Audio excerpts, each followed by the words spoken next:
Tomorrow is April 20th, 420, the International Day celebrating marijuana and other cannabis products. On the eve of that day, Governor Kathy Hochul just unveiled new measures the state will be taking to crack down on the thousands and thousands of illegal pot shops across New York State. Steve Coos checked in with some local dispensaries in the capital region to hear how they feel about that new initiative. He's here in the studio right now. Good afternoon, Steve. Good afternoon, Sabrina. Yeah, talking with some of the legal cannabis dispensaries in our area, they say this crackdown is a necessary step.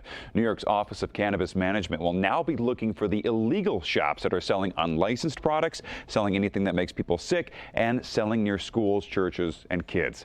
Violating businesses could be padlocked and closed down by the state.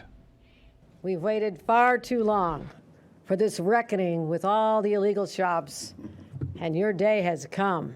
The government of New York has got its crosshairs aimed on the many marijuana shops set up around the state that are operating illegally. Frustrated local leaders have been powerless as these unlicensed shops operate right under their noses, sowing chaos, destabilizing neighborhoods, and attracting other types of crime. Currently, there are 112 registered and legal cannabis dispensaries operating in the state.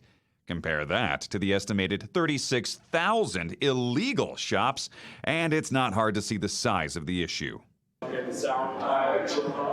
Northern Lights Dispensary at 100 Broadway in Menands is one of the shops in the cannabis biz doing it by the books. Just the fact that they're pumping out products that are subpar for the industry and at a cheaper price, but you don't know what you're getting. A lot of it is from other states, mislabeled. You don't know why it's being sold cheaper than the product that's being grown here. As one of the biggest dispensaries in the state, Northern Lights owner Joseph Kelly thinks this crackdown is long overdue. Got to come to a stop, and letting them still do it. And it's becoming more of a security issue. If you look at a lot of smoke shops that are selling cannabis illegally, a lot of them have got smashed windows, plywood up. Stores in violation will be given a warning to stop selling cannabis the first time. A second violation, that will result in the state putting locks on the business and closing them down. I don't begrudge anybody for trying to make a dollar, but at this point in time, let's take it from a health standpoint as well, and we don't know what we're getting from the illicit shops.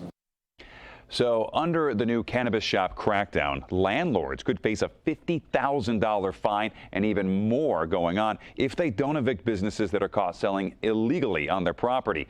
All this here is part of the governor's new 2025 budget agreement. Sabrina.